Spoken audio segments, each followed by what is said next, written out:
The UK went through several dark cybersecurity days. It was the perfect storm.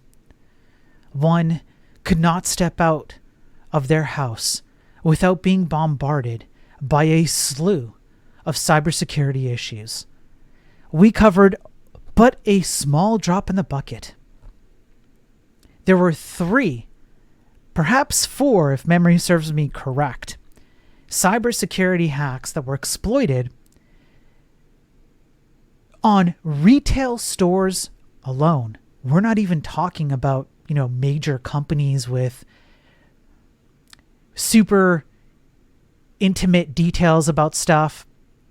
No. We're talking about retail stores. Harrods, a classic, a historical, almost heritage style store that's been around since forever in the UK, got hacked. There was another one that got hacked. I can't remember the name of it.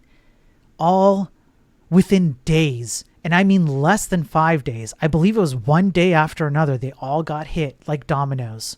M&S, it is not over. The UK is still being attacked.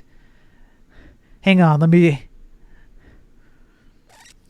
And this time, it's worse. It's not just retail stores anymore. Legal Aid Agency investigates cybersecurity incident. Let's read a little bit, and then I'm going to tell you why this one is particularly annoying to me.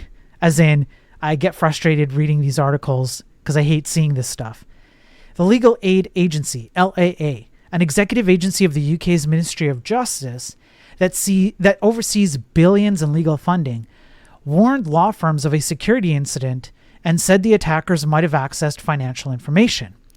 Approximately 2,000 providers, including barristers, solicitor firms, and nonprofit organizations, deliver civil and criminal legal aid services in England and Wales under contracts with the LAA.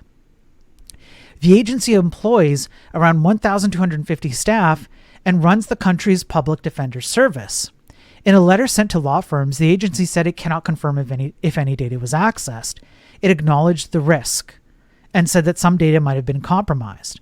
So, we do not know the extent of the compromise. They go over, well, here it is, Co-op, Harrods, M&S, here we go. Now we're talking about like maybe 7, 8, 9 days, somewhere between 7 to 9 days. UK is being absolutely demolished in terms of cybersecurity. Now, why does this one stand out to me in particular?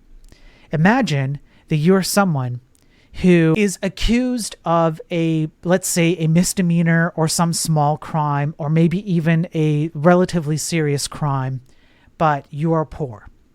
Put away any amount of, social aspects, political aspects. Just remove all that. Just pretend that you caused no harm or maybe very little harm, and you would like to defend yourself appropriately.